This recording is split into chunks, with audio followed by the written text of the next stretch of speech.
Praise the Lord. இன்றைக்கி நாம் யோனாவை பற்றின கதை தான் பார்க்க போகிறோம். யோனா யாருன்றதும், யோனா என்ன பண்ணிகிட்டு இருந்தாரதை பற்றியும், யோனா கிட்ட தேவன் என்ன சொன்னார், அவர் என்ன செஞ்சார், அதுக்கப்புறமா தேவனுடைய மகிமை எப்படி வெளிப்பட்டதுன்றதை பற்றியும் நம்ம இந்த கதையில் பார்க்க போகிறோம். யோனாவுடைய தகப்பன் பெயர் அமித்தாய். ஒரு நாளைக்கு யோனாவுக்கு ஒரு தரிசனம் உண்டாகுது. அந்த தரிசனத்தில் தேவன் யோனா கிட்ட பேசினார். அக்கிரமம் நிறைஞ்ச மகா நகரமாகிய நினிவேக்கு போய் அங்கே இருக்கிற மக்களுக்கு எதிராக நீ பிரசங்கம் பண்ணு அப்படின்னு யோனா கிட்ட சொன்னார். ஆனால் யோனா அதை கேட்காம தேவனுடைய சமூகத்தை விட்டு ஓடி அவர் இருந்த இடத்துல இருந்து ஒரு கப்பலை பிடிச்சு தர்ஷீஸ் அப்படிங்கிற ஒரு ஊருக்கு தப்பிச்சு போகிறதுக்கு பிளான் போட்டார். பிளான் போட்ட மாதிரியே கப்பலில் போய் ஏறியாச்சு. கப்பலும் அங்கேருந்து கிளம்பியாச்சு. போயிட்டே இருந்தப்போ ஒரு சின்ன பிரச்சனை. பெருங்காற்று அடிக்குது, கொடுங்காற்று அடிக்குது, கடல் கொந்தளிக்குது. அப்படியே ஒரு பெரிய பிரச்சனை வந்துருச்சு. ஆனால் இது எதனால் வந்ததுன்னு யாருக்குமே புரியலை. கப்பற்காரருக்கு ரொம்ப பயம் ஆயிடுச்சு. பயந்துட்டு எல்லார்கிட்டையும் சொல்ல ஆரம்பித்தார். எல்லாரும் அவனவன் தன் தன் தேவனை நோக்கி கூப்பிடுங்க, நம்மளை இதிலேருந்து காப்பாற்றுறதுக்காக. அது மாத்திரம் இல்லை, கப்பலில் இருக்கிற திங்ஸ் எல்லாத்தையும் எடுத்து கடல்லையும் எரிய சொன்னார், கப்பலுடைய பாரத்தை குறைக்கிறதுக்காக. இங்கே எவ்வளோ சீரியஸான விஷயம் நடந்துட்டு இருந்தாலும் யோனா ரொம்ப சமாதானமாக கப்பலுடைய அடித்தட்டில் போய் நல்லா தூங்கிட்டாரு. உடனே கப்பலுடைய மாலுமி நேராக யோனா கிட்ட போய், நீ என்ன தூங்கிட்டு இருக்க, எழும்பி உட்காந்து உன் தேவன் கிட்ட நீ வேண்டிக்கோ, நம்மளை அவர் காப்பாற்றட்டும் அப்படின்னு சொன்னார். என்னதான் பண்ணாலும் கடல் கொந்தளிப்பு நிற்கவே இல்லை. உடனே எல்லாருமா பிளான் பண்ணி எல்லார் பேருக்கும் ஒரு சீட்டை எழுதி குலுக்கி போட்டு எடுக்கிறாங்க. யாருடைய பேர் வருதோ அவங்க நிமித்தமாக தான் இது நடக்குதுன்னு முடிவெடுக்கிறதுக்காக. சீட்டு போட்டு எடுத்த உடனே பேர் யோனா பேரில் விழுந்துருச்சு. சீட்டு யோனா பேரில் விழுந்த உடனே எல்லாரும் யோனாவை கொஷின் பண்ண ஆரம்பிச்சிட்டாங்க. நீ யார், எங்கிருந்து வர, உன் தேவன் யார், அப்படி இப்படின்னு அடுக்கடுக்காக நிறைய கேள்வி கேட்டாங்க. உடனே யோனா, நான் ஒரு எபிரேயன், சமுத்திரத்தையும் பூமியையும் படைத்த தேவனிடம் பயபக்தி உள்ளவன் அப்படின்னு சொன்னான். அது மட்டும் இல்லை, தேவனுடைய சமூகத்தை விட்டு ஓடி போயிட்டுருக்கேன் அப்படின்ற விஷயத்தையும் அவங்க கிட்ட அறிவிச்சான். உடனே எல்லாரும் யோனா கிட்ட, உன் நிமித்தமாக நாங்கள் எல்லாரும் சாக போகிறோமே, இதுக்கு நாங்கள் என்ன பண்ணணும் அப்படின்னு கேட்டுட்டு இருந்தாங்க. ஆனால் கடல் கொந்தளிப்பு கொஞ்சம் கூட அமரவே இல்லை, இன்னும் அதிகமாக கொந்தளிச்சுட்டே இருந்தது. உடனே யோனா சொன்னார், சரி, இந்த சமுத்திரம் அமைதியாகணும்னா நீங்கள் என்னை தூக்கி இந்த சமுத்திரத்தில் போட்டுருங்க, உடனே இந்த சமுத்திரம் அமைதி ஆகிடும் அப்படின்னு சொன்னார். இருந்தாலும் அந்த கப்பல் இருந்தவங்க கொஞ்சம் கூட ட்ரை பண்ணி பார்க்குறாங்க எப்படியாவது கரைக்கு போகணுன்னு. ஆனால் எந்த வழியுமே நடக்கலை. உடனே எல்லாருமா சேர்ந்து யோனாவை தூக்கி சமுத்திரத்தில் போட்டுட்டாங்க. யோனாவை தூக்கி கடலில் போட்ட அடுத்த நிமிஷமே கடலும் அமைதியாயிடுச்சு. கடல் அமைதியானதை பார்த்த உடனே அந்த கப்பலில் இருந்த எல்லாரும் தேவனுக்கு பயந்து தேவனுக்கு பலியிட்டு அங்கேயே வேண்டுதல் பண்ணிக்கிட்டாங்களாம். யோனாவை விழுங்குறதுக்கு ஒரு மீனுக்கு தேவன் கட்டளையிட்டிருந்தார். யோனாவை தூக்கி கடலில் போட்ட உடனே அந்த மீனும் யோனாவை விழுங்கிருச்சு. யோனா அந்த மீனுடைய வயிற்றுக்குள்ளே ராப்பகல் 3 நாள் இருந்திருக்காரு. அந்த மீனுடைய வயிற்றுக்குள்ளே இருந்துகிட்டே தேவனை நோக்கி வேண்டுதல் பண்ணிகிட்டே இருந்திருக்காரு. நான் உங்கள் சமூகத்தை விட்டு ஓடி போகணும்னு நினச்சா கூட நீங்கள் என் மேலே இவ்வளோ இரக்கம் காட்டி என்னுடைய உயிருக்கு எந்த ஆபத்து வராமல் என்னை காப்பாற்றிட்டீங்க அப்படின்னு சொல்லி மீன் வயிற்றுக்குள்ளே இருந்துகிட்டே யோனா தேவனை துதிச்சுட்டே இருந்திருக்காரு. அந்த 3 நாள் கழித்து மீனுக்கு தேவன் கட்டளையிட்டார். உடனே மீனும் யோனாவை கொண்டு போய் கரையில் கக்கிருச்சு. இதுக்கப்புறமா மறுபடியும் யோனாவுக்கு தேவனுடைய வார்த்தை உண்டாகுது.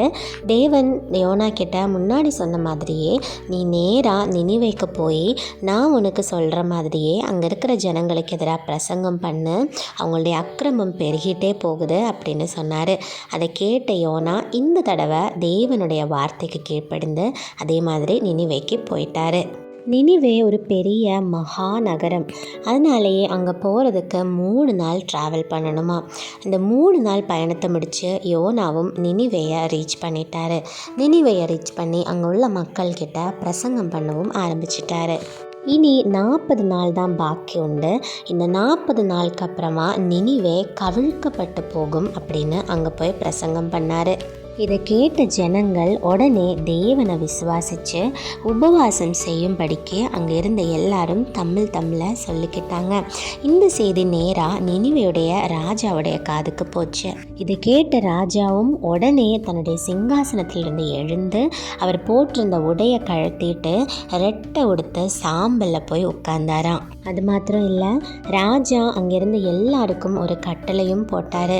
மனுஷர்கள் மட்டும் இல்லை, எல்லா மிருக ஜாதிகளும் எல்லா ஜந்துக்களும் எல்லாருமே தேவனை நோக்கி விண்ணப்பம் பண்ணணும், உபவாசம் இருக்கணும், மாடுகள் கூட எதுவுமே சாப்பிடக்கூடாது அப்படின்னு சொல்லிட்டு எல்லார்கிட்டையும் சொல்கிறாங்க.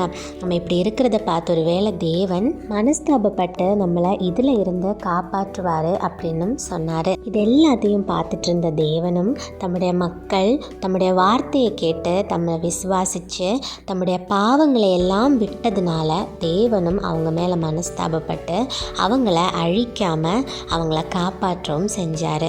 ஆனால் யோனாவுக்கு இது சுத்தமாக பிடிக்கலை. ஏன்னா யோனா அங்கே போய் அவங்களுக்கு எதிராக தானே பிரசங்கம் பண்ணார்.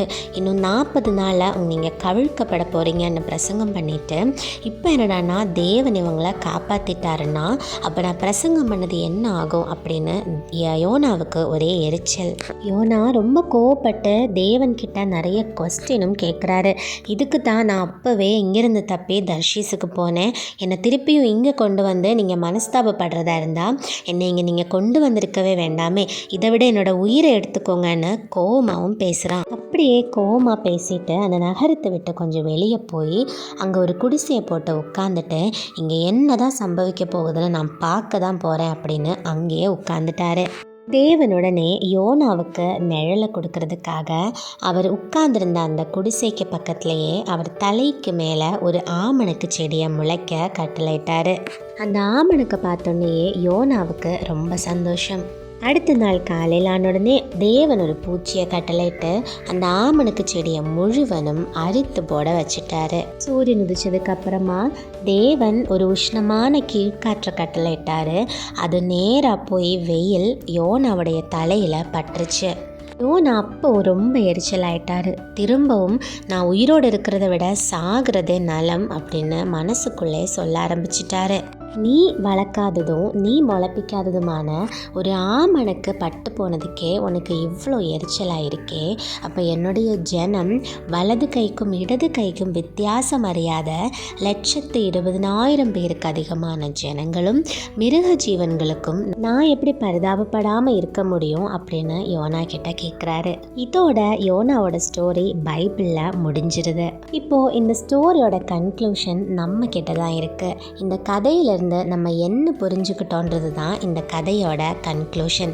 முதலாவது யோனா கிட்ட இருந்து நம்ம என்ன கற்றுக்கிட்டோன்னா, தேவன் நமக்கு என்ன கட்டளையிடுறாரோ நம்ம அதை விட்டு எங்கே ஓடி போக பார்த்தாலும் சரி, அது எந்த இடத்துக்காக வேணால் இருக்கலாம், நம்ம கண்காணாத ஏதோ ஒரு இடத்துக்கு ஓடி போயிடலாம், தேவன் நமக்கு சொன்ன விஷயத்துலேருந்து தப்பிச்சிடலாம் நம்ம நினச்சாலும் சரி, நம்மளை அங்கேருந்து அழகாக தூக்கிட்டு வர தேவனுக்கு நல்லாவே தெரியும்.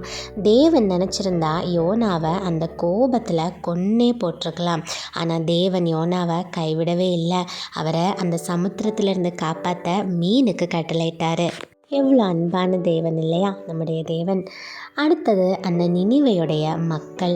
நினிவே பட்டண மக்கள் நிறைய அக்கிரமம் பண்ணிகிட்டு இருந்ததுனால தான் யோனாவை அதுக்கு எதிராக பிரசங்கம் பண்ணுறதுக்கு தேவன் அனுப்பி வச்சார். ஆனால் யோனா அங்கே போய் பிரசங்கம் பண்ண உடனே அந்த மக்கள் அதை எல்லாத்தையுமே மனசில் எடுத்துக்கிட்டாங்க. எடுத்ததுனால தேவன் அந்த மக்கள் மேலே இரக்கம் பாராட்டினார். தேவன் நினச்சிருந்தா சோதோம் கொமோராவை அழிச்ச மாதிரி நினிவேயை அழிச்சிருக்கலாம். ஆனால் என் ஜனம் மனம் திரும்பிட்டாங்களே அப்படின்னு சொல்லி தேவன் அவங்க மேலே இரக்கம் காட்டினார்.